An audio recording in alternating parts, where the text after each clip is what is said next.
čeká je opět koule, ale pak s ní budeme dělat úplně něco jiného. Takže uděláme kouli.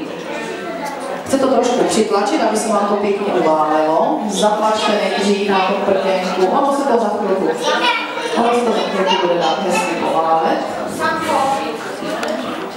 No, já už se přesunu doprostřed, aby tady viděli trošku aj z té druhé strany.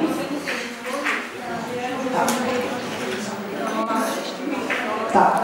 Takže uválejte kuličku, nechejte na prkínku, neválejte. Už je to zbytečně, stačí, protože my tu kouli hned zničíme. Budeme z ní dělat opravdu dlouhou žížalu.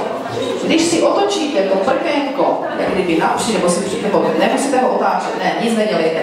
Uvalejte žížalu, která bude téměř přes polovinu té desky. Dlouhou žížalu. A může být na jednom konci hezky do špičky. Taková dlouhatánská zelená mrkev. Dívejte se. Taková zelená žížala. Takže děláme dlouhou žížalu.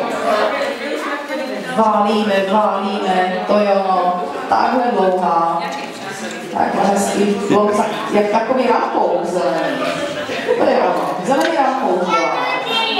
Perfektní. Tak, kdo už má, neválí. Tady u tohoto stolečku, já neznám bohužel jména, takže vás nemůžu zastavte se.